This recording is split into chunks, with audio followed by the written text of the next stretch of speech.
So good afternoon, everybody. We were just waiting a little bit for the others to join from the plenary session or other sessions, but I think not to take too much time and be on schedule, we can start. So good afternoon. Welcome to our session, Bridging the Infrastructure Gap, Tools for Resilient Investments in Infrastructure for Latin America and the Caribbean. So this work has been financed by the Canada Caribbean Resilient Facility, which is in partnership with GFDRR, administered by the World Bank. And this particular work was done in collaboration with WSP. So Latin America and the Caribbean has a big infrastructure gap that is estimated at $150 billion a year, or the equivalent to 2.5% of GDP from the region. In the last decade, the region has invested 2.8% of its GDP in infrastructure, but it is estimated that in the decades to come, the region needs to invest between 4 and 7% of its GDP, which is big amounts of money that are needed. So how do we close this gap? And how do we prioritize investments? And where do we find all that money? So during this session, we will try to give you some elements to answer these difficult questions. But before that, let me introduce you to our distinguished panelists and presenters. They are in the room so that I can also see the presentation, but we have Francis Fontenelle, Permanent Secretary of the Ministry of Finance from St. Lucia, Dr. General Joseph, which is the Project Manager of the Housing and Recovery Project from the Ministry of Housing and Urban Development in Dominica. And we have also Mr. Bernard Myers, Senior Sector Specialist from the World Bank, and they will present later on, and Mr. Mohamed Degani, who is Senior Disaster Management Specialist also from the World Bank. And I'm Naraya Carrasco, Senior Disaster Management Specialist also at the World Bank. So with no further ado, I will ask Mr. Degani to present us about the LAC Rising tool, which is a tool that helps governments to assess the vulnerability of infrastructure and also identify the needs using public and global data that is available. Thank you, Naraya. Okay, so good afternoon, everyone. I'm Mohamed Degani. I'm a consultant, DRM and asset management consultant with the bank. I'm actually happy to present this work on my birthday. So let's, yeah, thank you. So, let me know if I'm actually passing the time, Naraya. So one of the big challenges in the developing and underdeveloped countries is that they do not have a good idea of how vulnerable their infrastructure is and how much they have to invest in the infrastructure. And even the vulnerability and risk assessment in these countries often take a few years, like 2 or 3 years. And even if they want to do that, this needs a lot of information and data, particularly at the asset level. So the question behind this research and the project was that, can we develop a quick assessment tool that can actually scan the infrastructure pretty quickly? So today we're introducing Rising, the Resilient Infrastructure Scorecard and Investment Goals tool. It's a quick and rapid scan assessment tool for the vulnerability of the infrastructure and prioritization. So the distinguished capability of this tool is that it works with a variety of level of data, from very basic information that is available globally or publicly to detailed information if it is available. The method behind this is not very complicated. It's pretty simple. It's not a black box like many commercial softwares that you can see. And it's low cost to use. It's not very costly to use. So for now, the tool incorporates different infrastructure like schools, hospitals, roads and bridges, and drinking water system, and it does the assessment against earthquake, landslide, floods, and hurricanes. For the pilot run, this tool was actually implemented in a few countries, in Costa Rica, Belize, Ecuador, Grenada, and St. Lucia, and also Panama. So once you populate the information and data into this tool, what it generates is a scorecard. And the scorecard has two main levels. This is the summary scorecard at the higher level, which tells you, it gives you an overall sense of how your infrastructure vulnerable is to a specific hazard. So for example, you can see different infrastructure sectors, what assessed portfolio, it means what are the number of assets in that infrastructure sector, how vulnerable they are. Is it severe impact or high impact? What percentage of the assets are vulnerable to the hazard? What is the condition? And then the last column, is how much investment you need to make, the estimated investment needs. Now, this is the summary scorecard. When you go to the sector level scorecard,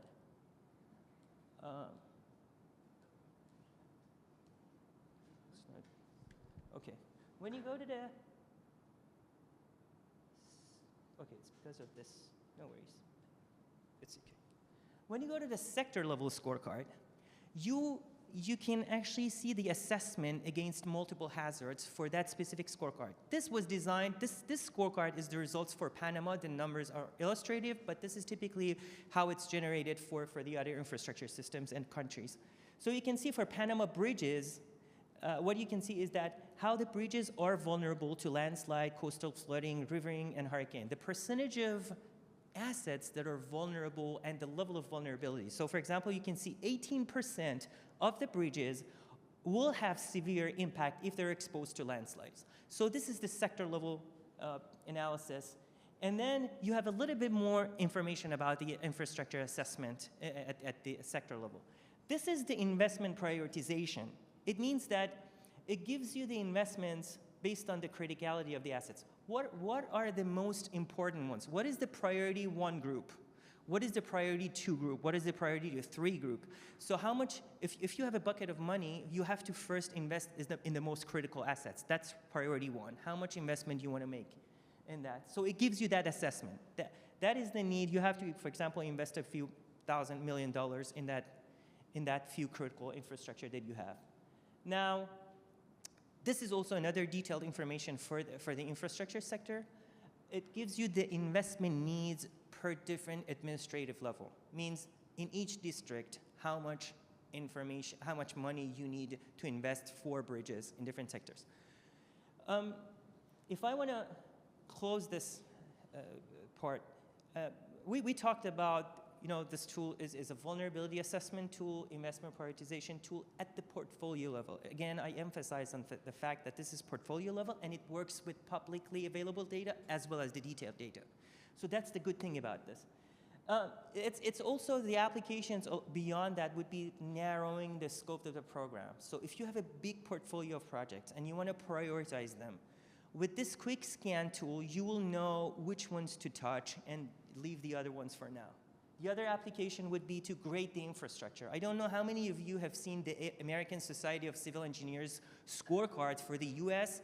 They always issue a scorecard, which is, for example, it says bridges are D+, water system is D-, A is the best, E is the failure, F is the failure. So they issue that scorecard. This is something like that. It's a grading system for the infrastructure.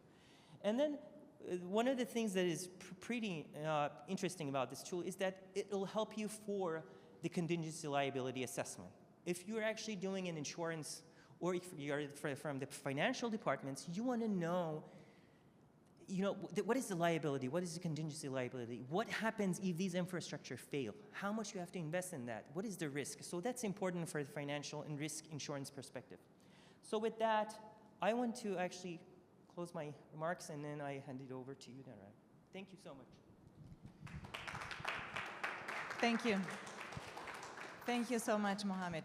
So now that we have seen the aspects more related to really the infrastructure and more technical aspects, I will then ask Mr. Meyer to join us here to tell us about experiences and lessons learned from the Caribbean on the public financial management side.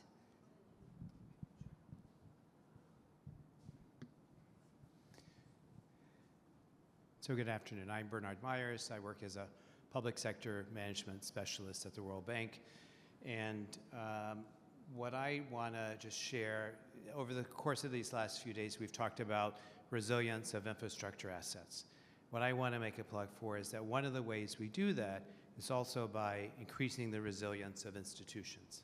And one institution in particular I want to talk about is the role of the Ministry of Finance and how the special role that they play, since they're really at the center, I'd say, of how governments operate and function in response to disasters. And particularly public financial management systems are part, or PFM, are part of that sort of institutional role, because I think in many ways it creates the kinds of incentives and enabling conditions for sound and responsive government operations. And ultimately, that's one of the ways in which governments build trust with their citizens, that they will be there and be able to respond in the case of a disaster. So in the last few years, the World Bank governance team has been working with governments in the Caribbean to do just that, and strengthening institutions by collaborating with the governments in the Caribbean. Now, frankly, the inspiration for much of this work on public financial management systems comes from the experience of the 2017 hurricane season and the lessons that were learned from Dominica. So the Caribbean is generally going to be very sensitive to extreme weather events, but 2017 was an especially volatile year.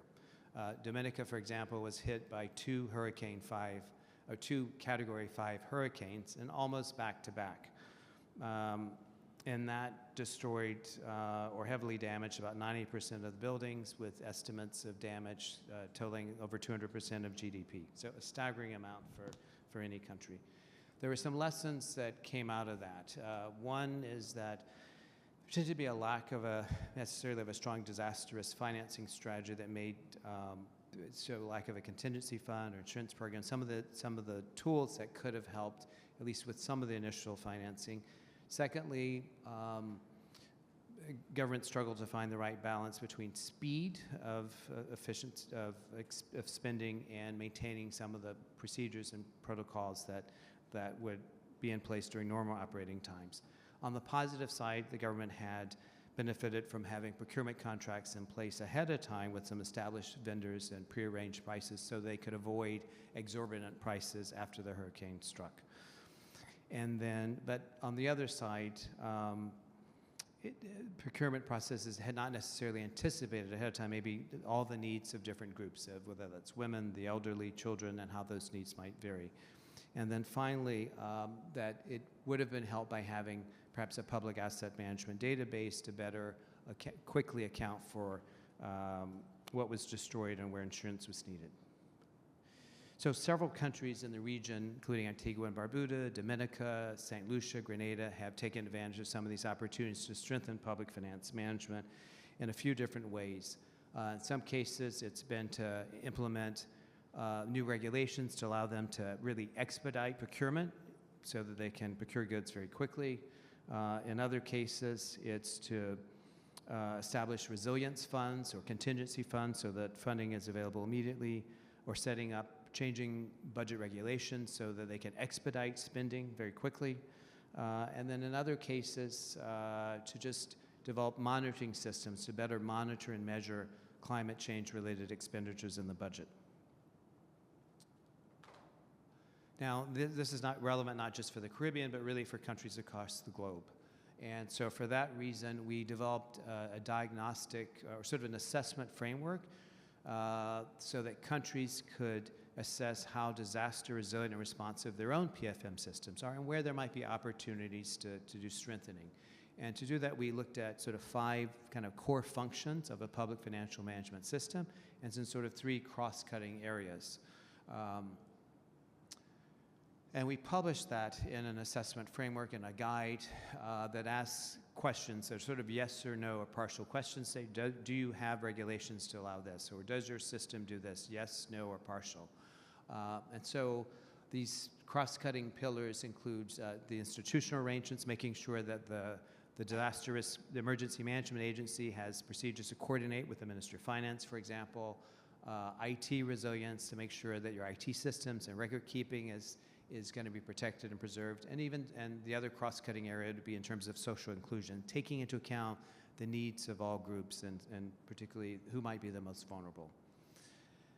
And with that, and so just sort of some summary remarks and just that when we talk about resilience, it's more than just physical assets. It should be thinking about what are the key functions that need to continue with minimal disruption.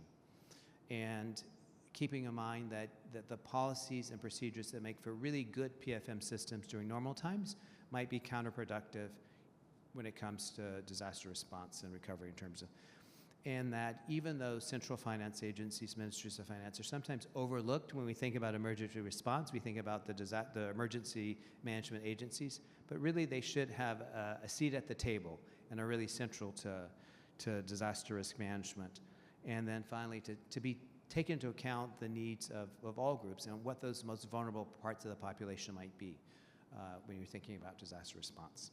So with that, let me stop there. We're going to unpack tomorrow one of the pillars in this assessment framework, and that's the one that looks at disaster-informed public investment, public asset management. So how does the Ministry of Finance make wise decisions, first about new public infrastructure, but also how to care for the existing assets. And so we'll talk about that a little bit more tomorrow.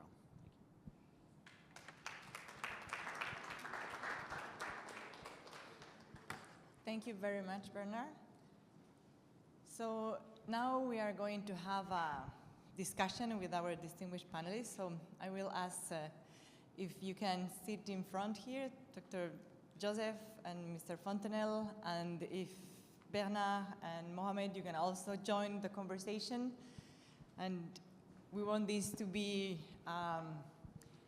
natural, organic conversation. So I'm going to kickstart with one question or two questions, and then we're going to have a discussion. And what we are interested in is to know the perspectives and the needs of the countries and what they face, what are the challenges, and how we can help overcome those challenges. So to start, Dr. Joseph, in Dominica, what are the challenges you face when you are confronted to a reconstruction after a disaster like 2017, or when you want to replace or upgrade key infrastructure? So we just want to understand more the realities in Dominica. So if you can let us know what is the situation and challenges you face. Thank you. Okay, I think Mohamed summed it up very nicely when he identified that the lack of data is a very pertinent problem in a lot of small island developing states, and in Dominica it's no different.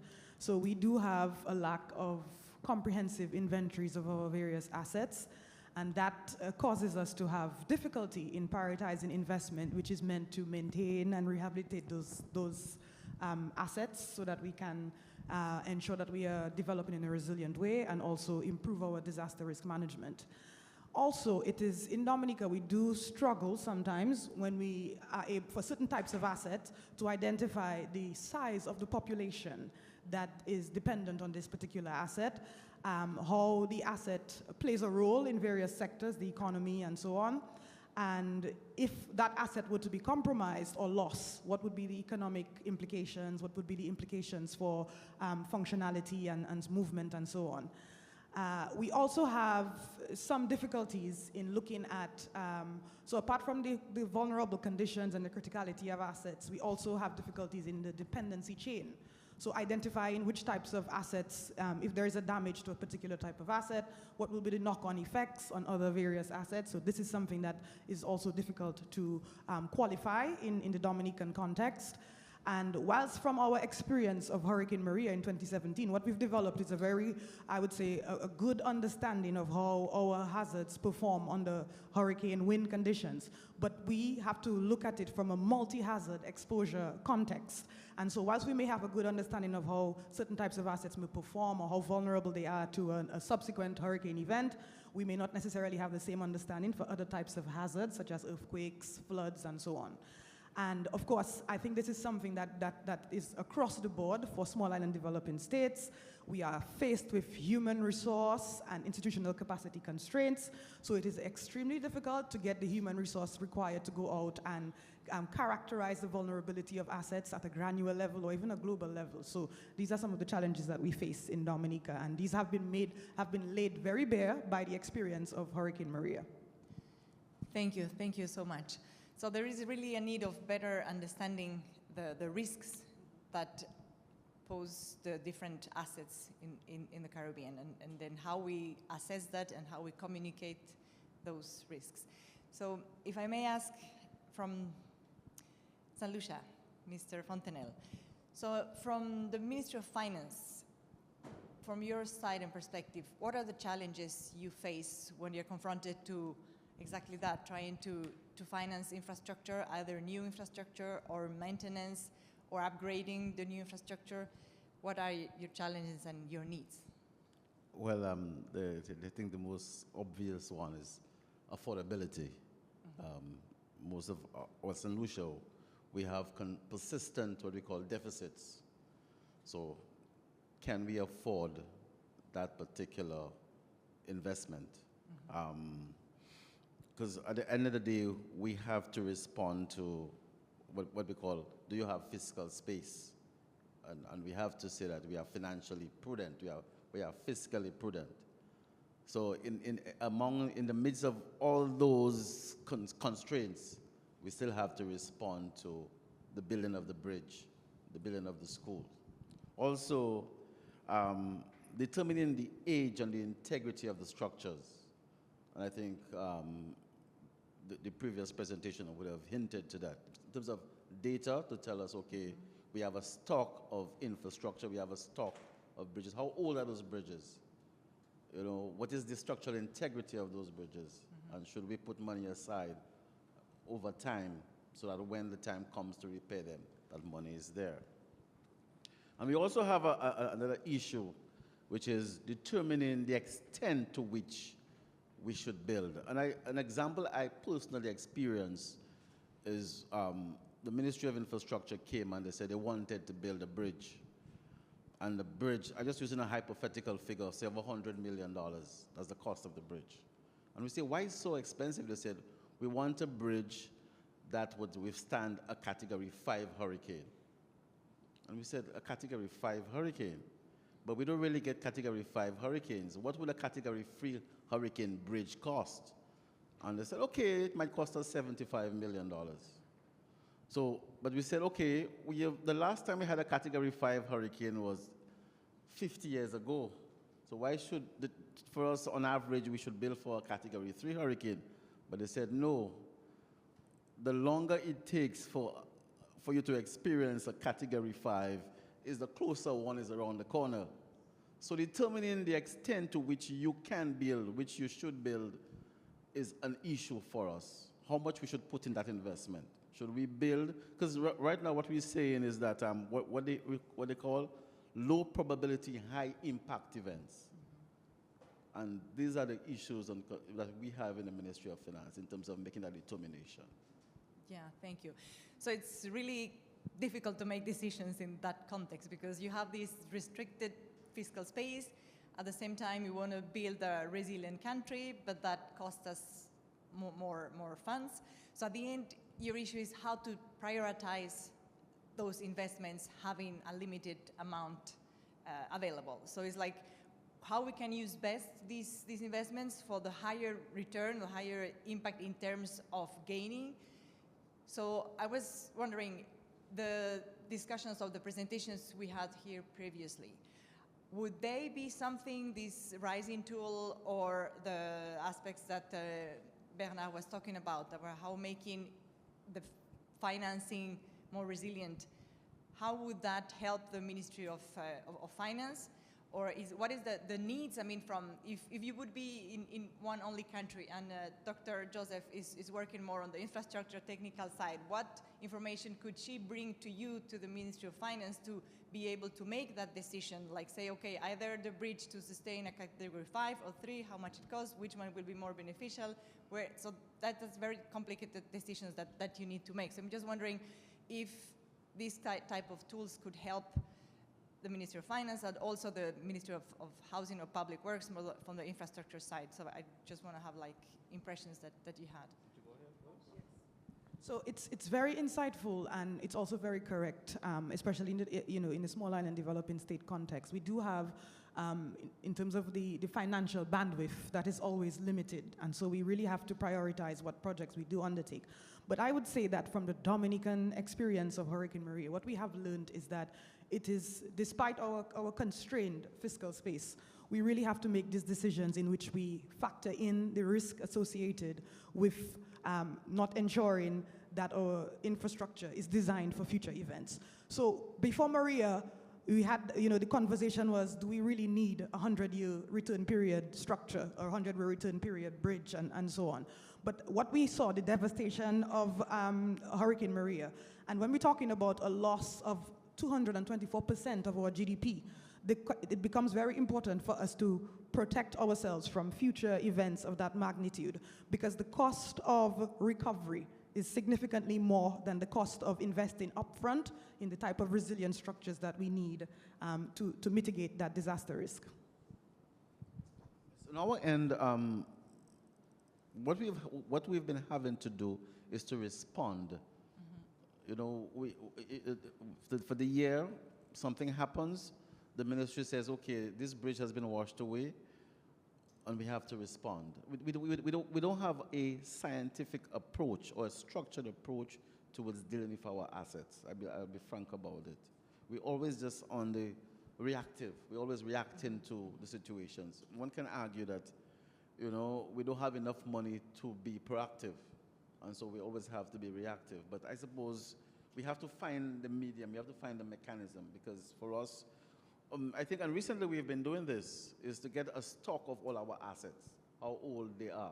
So one can sit down and say, okay, for the next 10 years, we'll focus on those particular assets. And I think the framework that was introduced in terms of the rising framework will certainly assist us in that respect. Thank you. So maybe, Mohammed, if you want to intervene, how this rising tool can help at least partially, or this type of prioritization with information that we can collect, knowing that we are doing this assessment with available data. I mean, if countries have more data, probably it will be better, but if we have a minimum data, it's still useful. So just want to better understand how that can help. So let me respond this with the experience we had with the verification of the results in some of these countries. We found that based on the information, for example, in one of the countries, the schools have serious problems against some of the hazards, and they have to invest in the schools. So that's one of the benefits of this assessment too, that they've realized that one of the infrastructure sector needs more investment. I would say that another benefit of this tool that was realized during the verification process was that okay, you have basic data and information, but if you want to collect additional data and information, what that information would be. Just to give you an example, the tool assessed the intervention cost for one of the bridges, X million dollars. When it was verified, we realized that the intervention cost was higher than what was estimated with the tool. And the reason was that the information of the length of those bridges needed revisiting. So that means that the length of the bridge, the deck area, is one of the critical information that must be collected in the asset registry by the countries. That's very important in the assessment, in the criticality assessment, and also in the investment needs assessment. So it also identified that what are the information that you need to actually collect in addition to that. So just to add what Mr. Fontina said, this is a striking question that if you're given two bridges with different costs, one $700 million with a return period, Hurricane 5 level, and then the other one $75 million with a Hurricane level 3. They have been given the risk and all the information that they needed. But how these countries make decision, it's very important. I think if we realize and we understand how the decision making is happening in these agencies, that would happen even more refined and just a tool that helps them, do prioritization. Thank you. Thank you so much. I don't know if somebody else want to mention something, or maybe Dr. Joseph? Something I would like to add, especially when we talk about the limited fiscal space, I think that this is where it is very important for our development partners to come on board. And I think a tool such as the LAC Rising tool, what it allows us to do is to identify to our development partners the areas that we want to prioritize for spending. And I think the tool allows us to ensure that decisions we make are certainly data-driven. I think this is something that we certainly have to move towards more so in the Caribbean, considering our vulnerabilities. So I do think that there is a lot of, this is something that is useful, and there is a lot of scope for application of this type of tool in the Caribbean. Bernard? One of the things that we talk about in this sort of PFM assessment framework is the importance of having an asset registry, and particularly identifying critical infrastructure assets. So things which not only have a high cost, but might have significant economic impact if they were to go out, or if they were to fail, or to not have service available. And through that, it's intended to allow one to be able to understand what's the condition of the asset, what's the potential cost, whether it's insured, so that ministries of finance and ministries of infrastructure can take these decisions with a limited sort of fiscal resource of what the priority investment should be, whether that's in retrofitting or reinforcing an existing asset or making a new investment. But the starting point would have to be at least information on what those critical infrastructure assets are. And there is a labor cost to sort of getting started and taking stock of that, but it's a worthwhile one to sort of make that investment to have that infrastructure asset registry and asset management policy as well. Thank you so much. So I don't know if there are some questions or comments from the public, and they will help us with the mics.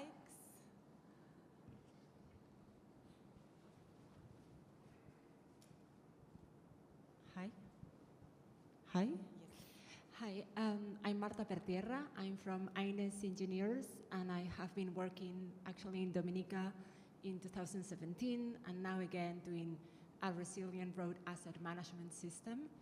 And from our experience in the country, one difficulty that we find is resources and capacity of the teams. So for example, we have built a very fancy tool, but we need to collect data in order to feed that tool.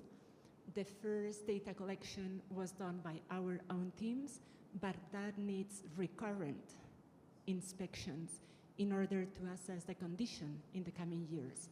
So changing the mentality of the team, the philosophy, implementing or embedding this new task, which is data collection, is something that we are finding difficulty. And also training people to use the tool in order to give their higher levels the priorities to send to the finance people. So that changing of philosophy and building the capacity within the team is what we are finding most challenging. Yeah, thank you. So, of course, one thing is to have the tools, and the other one is to use them, no? So, but at least we are starting somewhere, and which is good is like either we have tools where we use existing information, but still, as Mohammed pointed, and you are pointing it, there are still information that probably be like the length of the bridge. We said we are not thinking we need it, but actually we need it. So that kind of things are things that we are going to gradually improve and build in with the existing tools. But yeah, the question of capacity is important. So I don't know if you want to comment on that regarding capacities. Well, it's a very technical area, and I could imagine it might be a little challenging to get the persons that you require for that data input. But I don't think it's beyond our ability. We can identify or zone in on, we call it the students who make it a project and get students who are in that particular area during their summertime to get them to work on it. But I think it's very important because, I mean, that has been said 10 years ago. I remember the permanent secretary in the Ministry of Infrastructure. She was on a mission to identify all the critical bridges in St. Lucia and to determine their structural integrity. And it has not been completed. You know, so it's something that we need to work on because it's important.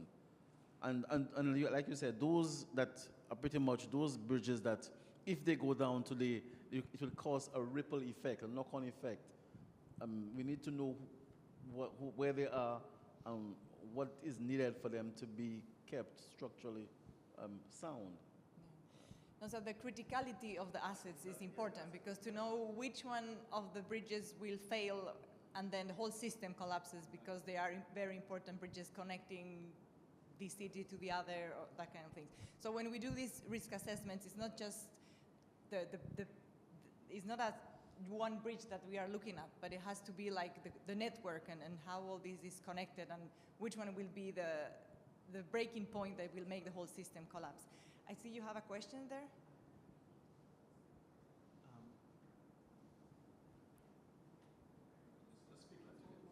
That's okay. I feel I'm Arnold from Haiti, and I feel so related when our colleague from Santa Lucia said affordability. What I was interested in, sometimes we really focusing on the successes, and there is sometimes much more lessons to learn from the failures.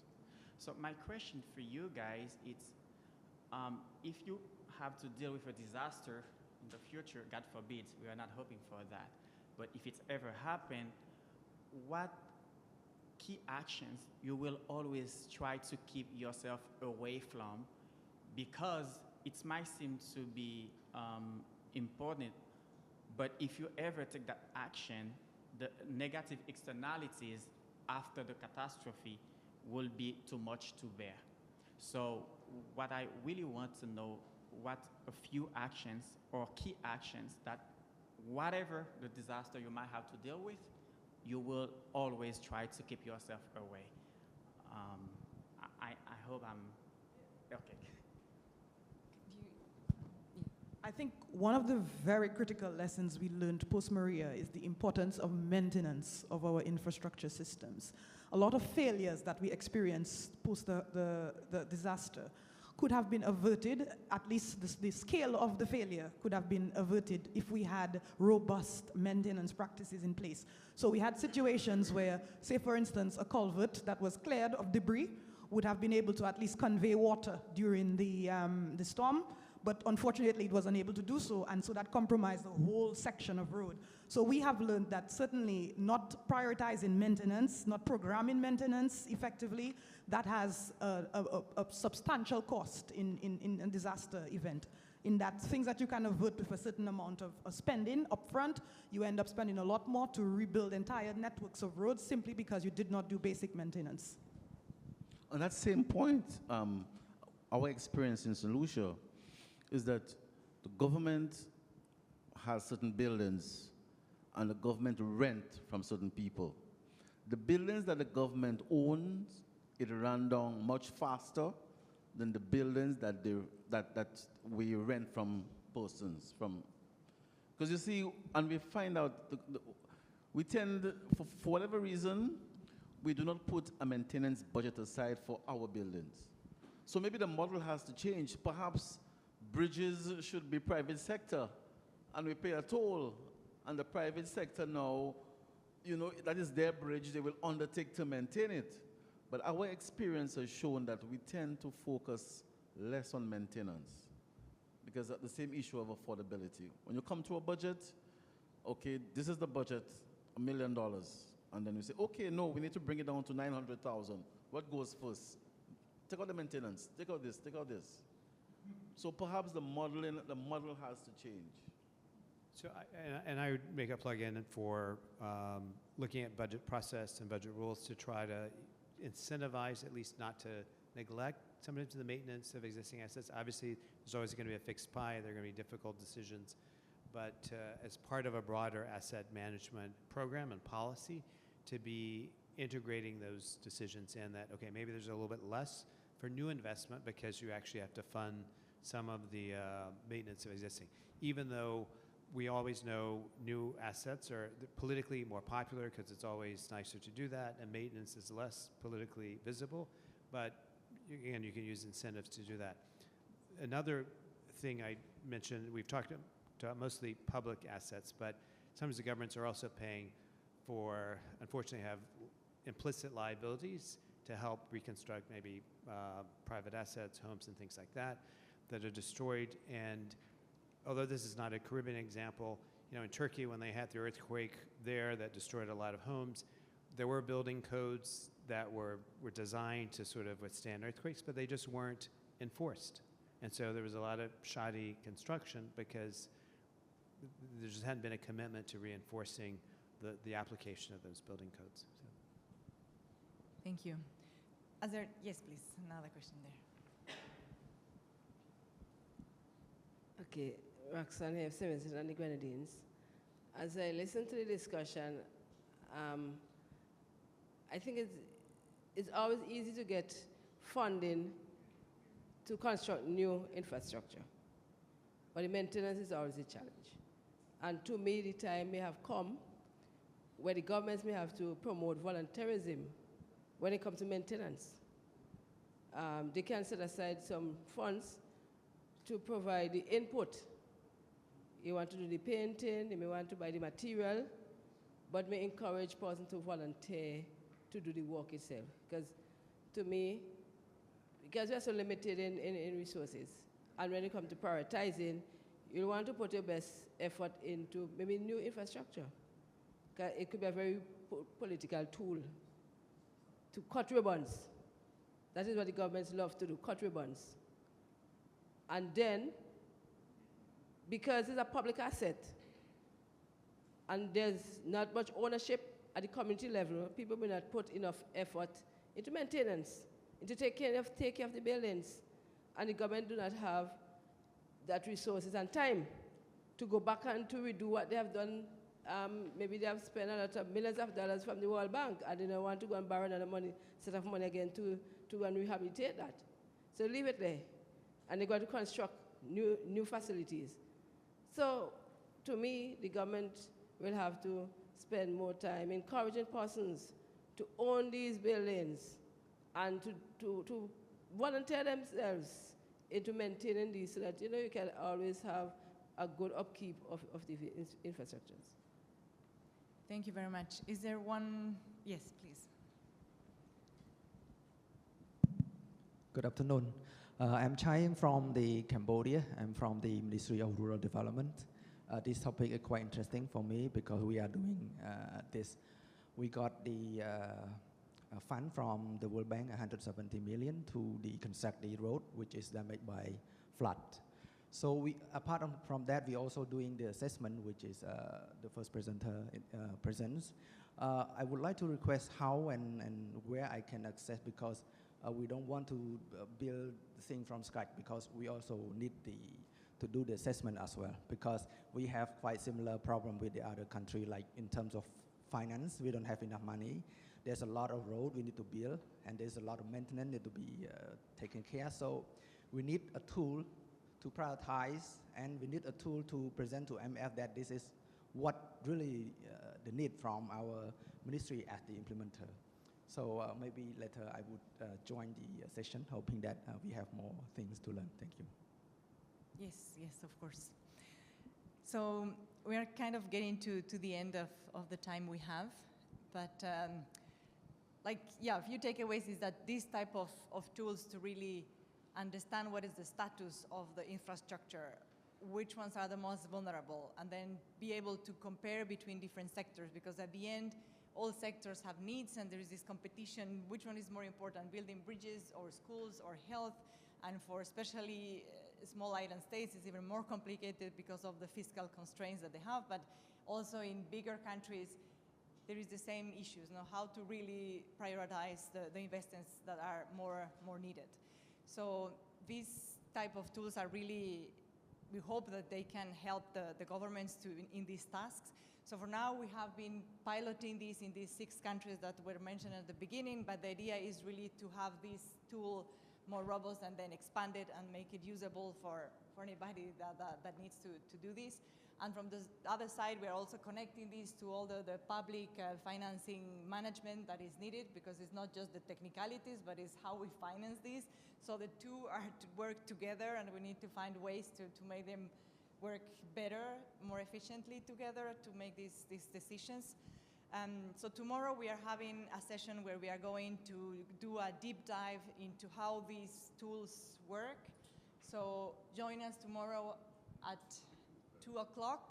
So we're going to have a first session, more or less 1.5 hours on the Rising tool, followed by the experiences from the PFM side. So you are welcome to join us tomorrow in the afternoon to really better understand these tools.